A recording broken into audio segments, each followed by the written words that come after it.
기도하심으로 9월 26일 토요일 새벽 기도회를 시작하겠습니다. 은혜로우신 하나님, 거룩한 주일을 소망하는 예비일을 이 아침에 맞습니다.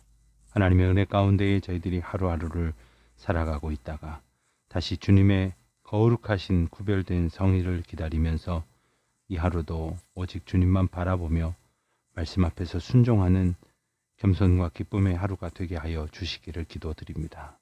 참으로 맑고 또한 밝은 가을날을 보내면서 하나님께서 이 세상을 얼마나 아름답게 지으셔서 또한 저희들로 바르게 다스리고 또한 이끌라고 명령하셨는지를 기억하며 오직 주님의 창조의 은혜와 또한 섭리 가운데에 순종하며 그 뜻에 합당하게 주님이 주시는 은혜를 나누며 감사하며 또한 선포하고 증거하며 살아가는 저희 모두가 되게 하여 주시옵소서.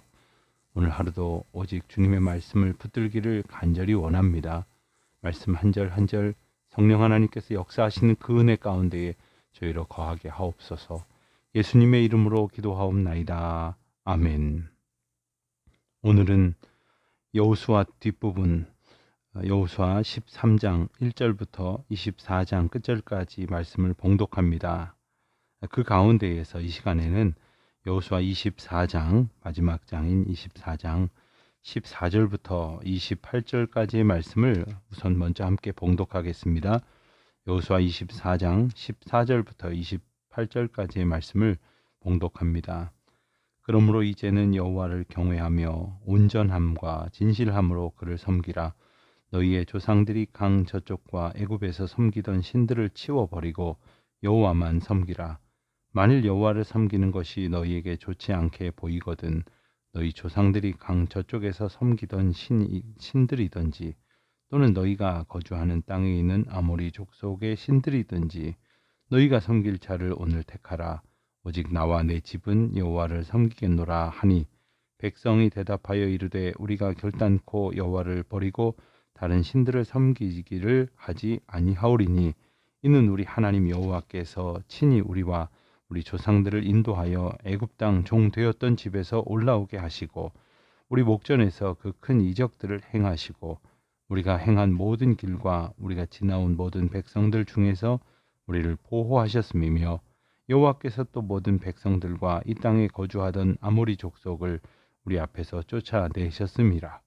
그러므로 우리도 여호와를 섬기리니 그는 우리 하나님이심이니이다 하니라. 여호수아가 백성에게 이르되 너희가 여호와를 능히 섬기지 못할 것은 그는 거룩하신 하나님이시요 질투하시는 하나님이시니 너희의 잘못과 죄들을 사하지 아니하실 것임이라. 만일 너희가 여호와를 버리고 이방 신들을 섬기면 너희에게 복을 내리신 후에라도 돌이켜 너희에게 재앙을 내리시고 너희를 멸하시리라 하니 백성이 여호수아에게 말하되 아니니이다 우리가 여호와를 섬기겠나이다 하는지라. 여호수아가 백성에게 이르되 너희가 여호와를 택하고 그를 섬기리라 하였으니 스스로 증인이 되었느니라 하니 그들이 이르되 우리가 증인이 되었나이다 하더라. 여호수아가 이르되 그러면 이제 너희 중에 있는 이방 신들을 치워 버리고 너희의 마음을 이스라엘의 하나님 여호와께로 향하라 하니 백성이 여호수아에게 말하되 우리 하나님 여호와를 우리가 섬기고 그의 목소리를 우리가 청종하리이다 하는지라. 그날에 여호수아가 세겜에서 백성과 더불어 언약을 맺고 그들을 위하여 율례와 법도를 제정하였더라. 여호수아가 이 모든 말씀을 하나님의 율법책에 기록하고 그 돌을 가져다가 거기 여호와의 성소 곁에 있는 상수리 나무 아래에 세우고 모든 백성에게 이르되 보라 이 돌이 우리에게 증거가 되리니 이는 여호와께서 우리에게 하신 모든 말씀을 이 돌들이 들었음이니라. 그런즉 너희가 너희의 하나님을 부인하지 못하도록 이 돌이 증거가 되리라 하고 백성들을 보내어 각기 기업으로 돌아가게 하였더라. 아멘. 오늘 말씀은 어제에 이어지는 여호수아 후반부 말씀이 됩니다. 우리가 어제 말씀을 읽으면서 또 준비를 하면서 여호수아 앞부분은 이 가나안 땅의 정복 전쟁에 관한 이야기고 또한 뒷부분은 그렇게 하여 하나님께로부터 받게 된 그 얻어진 가나안 땅을 기업으로 받고 또 나누는 그 과정을 이제 이루고 있다. 이런 말씀을 드렸습니다. 여호수아가 가나안 땅을 이제 점령하고 이스라엘 지파의 구분에 따라 땅을 분배해 기업으로 나누어 줍니다. 이로써 가나안 정복 그리고 가나안에 정착하게 되어지는 모든 준비가 마쳐졌습니다. 이미 요단 동편은 모세에 의해서 정복된 헤스본 왕 시혼과 바산 왕 옥의 땅을 빼앗아서 그 땅을 루벤 지파, 갓 지파 그리고 므낫세 지파 반에게 분배를 마쳤습니다.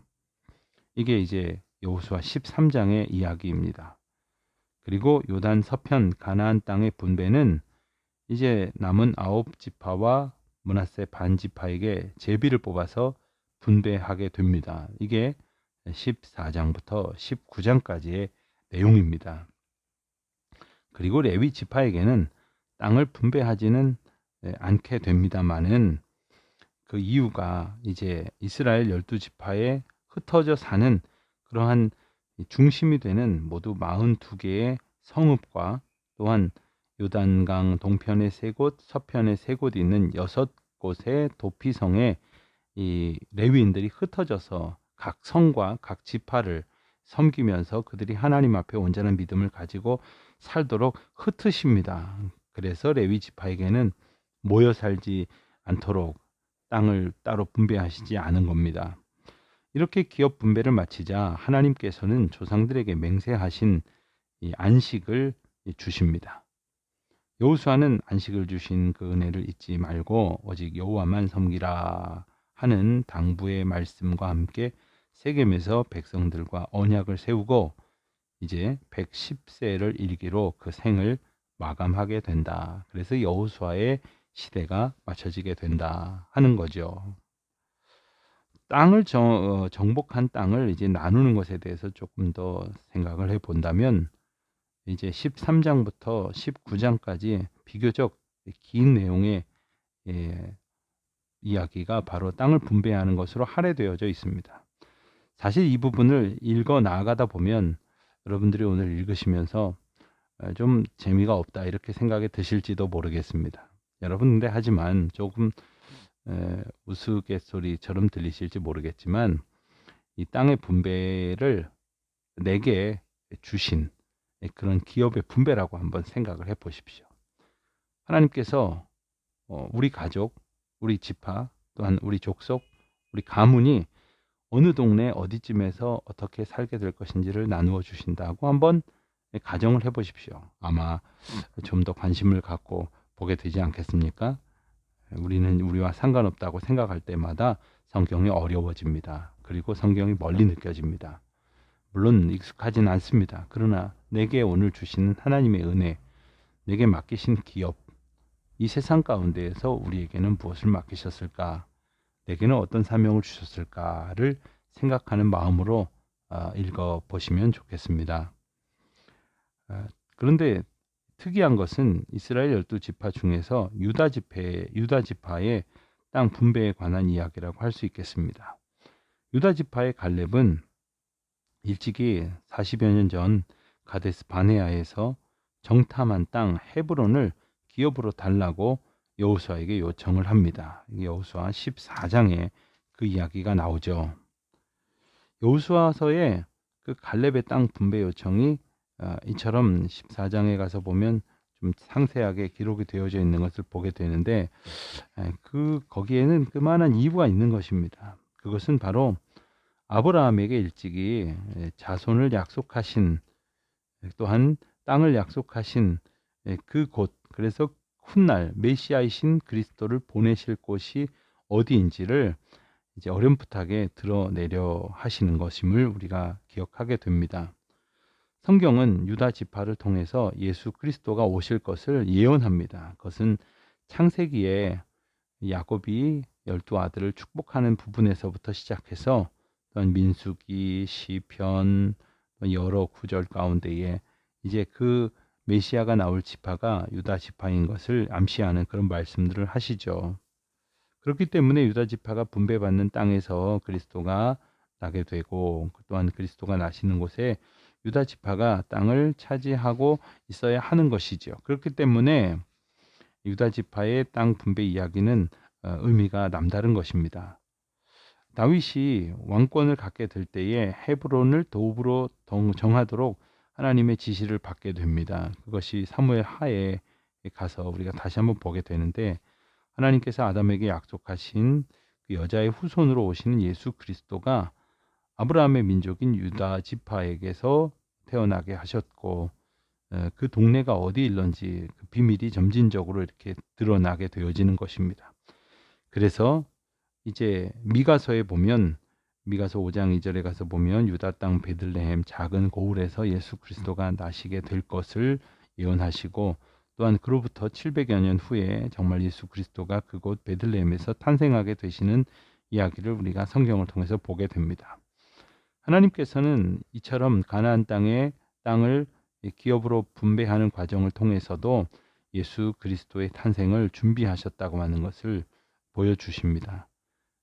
그러므로 예수 그리스도를 통해 우리가 기업으로 받을 영원한 땅도 이미 준비되어 있음을 우리가 믿게 되어지는 것입니다. 땅 분배에 특별한 다른 사항이라고 아까 말씀드렸던 레위 지파에게 땅을 분배하지 않았던 것, 이것은 오직 하나님만을 섬기고 하나님께서 주시는 기업을 바라고, 또한 기업을 통하여 하나님께서 맡겨주신 귀한 제사장 백성의 책무, 또한 이스라엘 백성들이 하나님 앞에 나와서 예배하는 것을 온전히 섬기는 귀한 책무를 잘 감당하게 하시려는 것이죠. 레위 지파에게 땅의 기업이 없는 대신에 하나님이 기업이 되어 주셨다는 것입니다.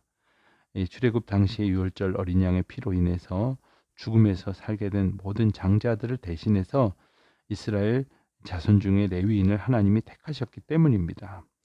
그래서 그들이 도피성을 포함한 48개의 흩어진 성읍들에서 하나님 말씀을 선포하고, 그리고 온전한 예배와 하나님 앞에 드리는 이 제사가 바쳐지도록 그렇게 섬겼던 일인 것이죠. 오늘날도 하나님이 택하신 귀한 이들을 통해서 이 사명을 이어가게 하십니다. 그리고 마침내 이제 22장, 23장, 24장에 보면 모든 가나안 땅 정복이 끝나고 12지파를 향한 땅 분배도 끝나고, 그리고 레위 지파에 대한 사명도 완전히 당부가 되어짐으로써 가나안 정착이 완료되고, 그 완료된 그 의미로 하나님께서는 그들에게 평안한 안식을 주십니다. 이것은 우리가 이 세상 가운데에 영적 전쟁을 겪고, 또한 하나님께서 우리에게 맡겨진 사명을 감당하고, 그리고 우리에게서 하나님께서 마침내는 우리에게 참으로 된 평안, 세상에서 우리가 얻고자 하는 그것은 우리를 편하게 할 것이라고 생각할지 모르지만 진정한 평안이 될 수 없는 것이지 않습니까? 오직 하나님의 주신 사명을 잘 감당할 때 진정한 마음의 평안을 누리게 된다는 것, 이것을 기억하면서 오늘도 주님께서 주시는 진정한 샬롬을 감사함으로 소원하고 주님 뜻에 합당하게 순종하는 저와 여러분 되시기를 우리 주님의 이름으로 축원드립니다. 내일 거룩한 주일입니다.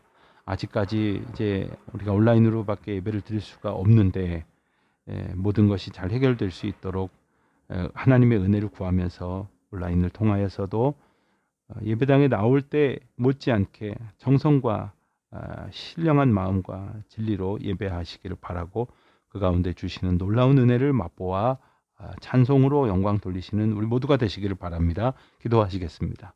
하늘에 계신 우리 아버지, 아버지의 이름을 거룩하게 하시며 아버지의 나라가 오게 하시며 아버지의 뜻이 하늘에서와 같이 땅에서도 이루어지게 하소서. 오늘 우리에게 일용할 양식을 주시고 우리가 우리에게 잘못한 사람을 용서하여 준 것 같이 우리 죄를 용서하여 주시고 우리를 시험에 빠지지 않게 하시고 악에서 구하소서. 나라와 권능과 영광이 영원히 아버지의 것입니다. 아멘.